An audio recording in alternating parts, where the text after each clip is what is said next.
अब देखिए बच्चों, क्वेश्चन थर्ड क्या कह रहा है।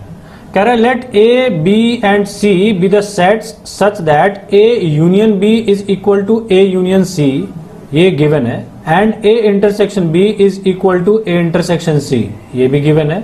तो show that B is equal to C. तो हमें बताना है कि बी और सी जो दोनों सेट है ये इक्वल है। तो इसके लिए मैंने आपको कई बार क्वेश्चन बताया कि अगर हमें दो सेट इक्वल करने होते हैं तो हमें क्या प्रूफ करना पड़ेगा कि B is subset of C and C is subset of B। अगर ये दोनों चीज हम प्रूफ कर पाए तो हमारा ये चीज इक्वल होगा। दूसरी, ये तो पहली बात।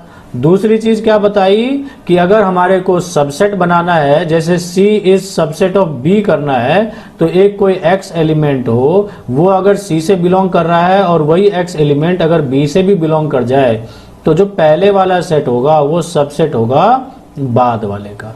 तो इन्हीं दो कंडीशंस का हम यहाँ पे यूज करने वाले हैं। तो आइए देखिए कैसे करें। A यूनियन B आपको दिया हुआ है। मान लेते हैं कि हमें कोई एक X एलिमेंट है जो B से बिलोंग करता है।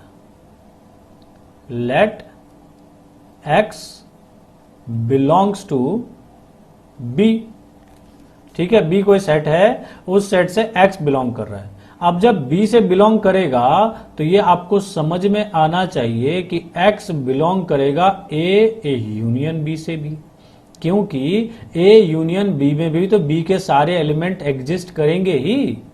ठीक है बच्चों, ये बात समझ में आ गई। अब यहां पे देखिए, अब A यूनियन B किसके बराबर दिया हुआ है? तो आपको A यूनियन C के दिया हुआ है ना। तो यहां पे देखो, तो X belongs to A union C के हो जाएगा। ठीक है ना, X belongs to A union C हो गया। अब देखिए, X belongs to A union C। Union मतलब क्या होता है कि और। तो यहां पे देखो, X बिलोंग्स टू A और X बिलोंग्स टू C, मतलब ये दोनों से बिलोंग, या तो इससे बिलोंग करेगा या तो इससे। और यूनियन पता है ना, यूनियन मतलब और होता है। तो यहां पे देखो, अगर मैं पहले इस कंडीशन को देखो, क्योंकि ये इजीली हो रहा है, X बिलोंग्स टू B और X बिलोंग्स टू C, तो पहले X एलिमेंट A से B से बिलोंग कर रहा है और फिर बाद में C से बिलोंग कर रहा है। तो अभी बताया था ना मैंने कंडीशन कि जो पहले सेट से जो एलिमेंट पहले जिस सेट से बिलोंग करता है और बाद में जिस सेट से बिलोंग करता है, तो पहले वाला बाद वाले का सबसेट हो जाएगा। तो पहली कंडीशन ये तो क्लियर हो गई। अब देखिए, इसमें X हमारा B से भी बिलोंग कर रहा है और X हमारा A से भी बिलोंग कर रहा है, मतलब X A और B दोनों में है। तो जब X दोनों में है तो ये पक्की बात है X belongs to A intersection B मैं लिख सकता हूं ना, क्योंकि X B से भी बिलोंग कर रहा है, X A से भी बिलोंग कर रहा है। तो इसलिए हम इसको ऐसे लिख सकते हैं। यहां पे रीजन भी डाल सकते हो आप। क्या रीजन डालोगे? चूंकि X बिलोंग्स टू B, इसको मान लो इक्वेशन फर्स्ट, फ्रॉम फर्स्ट, ठीक है, and X belongs to A। ये दोनों बातें हैं ना, X A से भी बिलोंग कर रहा है, X B से भी बिलोंग कर रहा है, और A और B में जब जो कॉमन एलिमेंट्स होते हैं उसी को तो इंटरसेक्शन से डिनोट करते हैं। तो इसीलिए X हमारा दोनों में कॉमन है, इसलिए X belongs to A intersection B।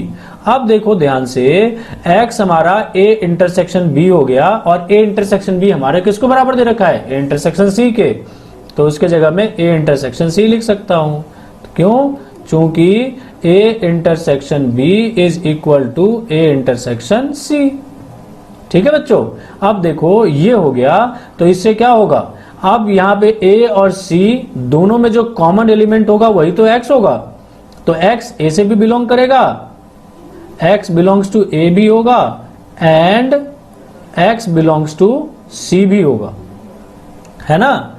X belongs to A and X belongs to C भी होगा, एंड तो दोनों में है X। ठीक है, तो यहां पे देखो, इस कंडीशन से और इस कंडीशन से क्या मिला मुझे?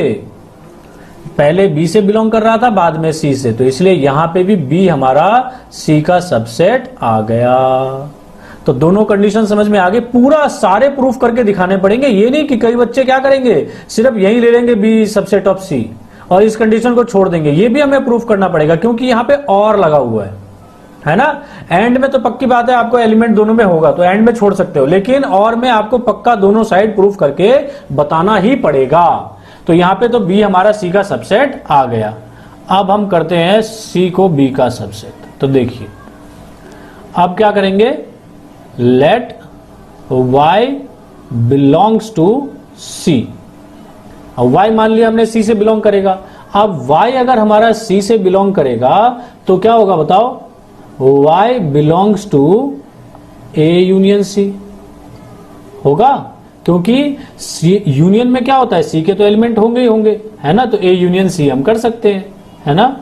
अब यहां पे देखो, यहां पे यूनियन है a यूनियन c, और a यूनियन c आपको किसके बराबर दिया हुआ है, a यूनियन b के, है ना। तो y belongs to a union b हो गया। अब यहां पे देखो यूनियन मतलब क्या होता है, और, तो y बिलोंग्स टू a और y बिलोंग्स टू b, है ना। तो यहां पे देखो इस वाले कंडीशन से बाद वाले कंडीशन से y belongs to c and y belongs to b, तो यहां तो आ गया c सबसेट आ गया b का। लेकिन मुझे और की बात बताई थी ना, तो ये भी प्रूफ करना पड़ेगा। तो यहां क्या होगा सोचो। अब यहां देखो y c से भी बिलोंग कर रहा है, y a से भी बिलोंग कर रहा है ना। तो y जब दोनों से बिलोंग करता है तो क्या कर सकता हूं मैं, a इंटरसेक्शन c लिख सकता हूं, है ना। y belongs to a intersection c। ये समझ में आया क्यों, क्योंकि y c से भी बिलोंग कर रहा है, y a से भी बिलोंग कर रहा है। आप देखो ध्यान से, इसको स्टेटमेंट ऐसे ही जैसे मैंने यहां लिखा है ऐसे ही रीजन लिख सकते हो, ठीक है। अब देखो जब a इंटरसेक्शन c से कर रहा है तो intersection b, a intersection c किसके बराबर है, इंटरसेक्शन b। तो y belongs to a intersection b। तो इससे क्या हो जाएगा कि y बिलोंग्स टू a, ये हो गया क्लियर। और उसके बाद यहां इंटरसेक्शन है तो क्या होगा, and y belongs to b, ठीक है।